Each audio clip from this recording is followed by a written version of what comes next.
নমস্কার, শিখাস কিচেনে তোমাদের জানাই সবাইকে স্বাগত। আজকে আমি রান্না করছি মাছের ডিমের বড়া তুলে আলু দিয়ে ঝোল। এখানে আমি 1 চামচ নুন দিয়ে দিলাম, অল্প হলুদ দিয়ে দিলাম। নুন হলুদটাকে আমি মাখিয়ে নিলাম, আলুটাকে সিদ্ধ করে নিচ্ছি। মাছের ডিমের মধ্যে আমি 1 চামচ বেসন দিয়ে দিলাম। কড়াইয়ে সর্ষের তেল দিয়ে দিচ্ছি। তেলটা গরম হয়ে গেছে, এবার আমি মাছের ডিমটা ছেড়ে দেব।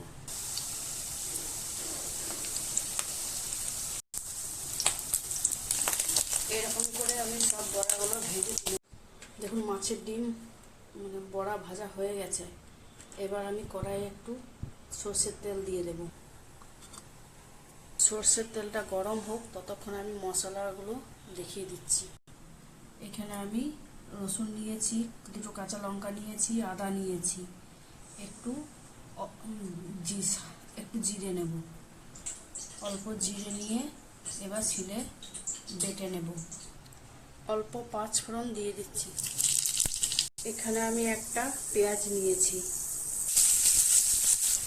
পেঁয়াজটা ভাজা হয়ে গেছে, এবার টমেটোটা দিয়ে দেবো। একটা গোটা টমেটো কেটে নিয়েছি। বাটা মশলাটা দিয়ে দিলাম।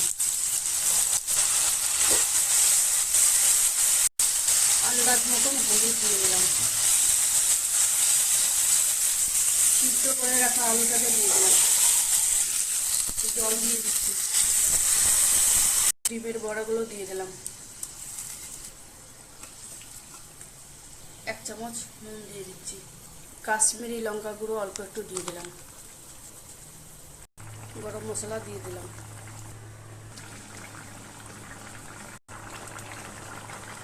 ডিমের বড়া তুলে আলু দিয়ে ঝোল আমার হয়ে গেল। এবার আমি নামিয়ে নেব।